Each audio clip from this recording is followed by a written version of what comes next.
Greenhouse gas emissions, global climate change. We're all facing the same challenges and need to work together to find solutions. Reducing carbon emissions is one of these. Carbon dioxide, or CO2, is a natural gas. It exists all around us and is essential for life and the photosynthesis. However, after the Industrial Revolution and the burning of fossil fuels, the amount of CO2 in the atmosphere has increased rapidly. It is now labeled a greenhouse gas and a pollutant. Gas, coal, and oil. Every time we drive our cars or heat our homes or turn on our lights, most of us are using energy that comes from fossil fuels. Growth in industrialization and population has increased the global demand for energy. Meeting that demand is increasing the emissions being released into the atmosphere. The greenhouse effect. CO2 is often referred to as a greenhouse gas. This is because CO2 in the atmosphere lets sunlight in but traps the heat from getting back into space, just like a greenhouse. This effect is heating up our planet and is changing our climate. More extreme weather, melting of the polar ice caps, rising sea levels, and drought are some examples.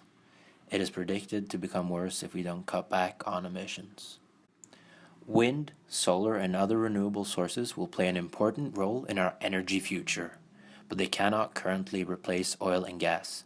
So, we must develop our fossil fuels in a cleaner, more environmentally responsible way.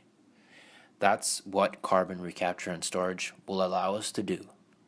Plants absorb CO2 and sunlight and emit oxygen. Planting vegetation on a large scale is a natural way of capturing carbon and cleaning the air of pollutants. Another technique is carbon capture and storage, or CCS. In this method, carbon is stored safely and permanently underground. By capturing and injecting CO2 emissions from power plants and heavy industry in the ground, we're in effect returning the carbon from where it came from. By imitating trapping methods used by nature to store CO2, gas, and oil for millions of years, we can store CO2 safely and permanently underground. This can be done using existing technology to transport and inject the CO2 back into ground, technology which has been used for decades by the oil industry.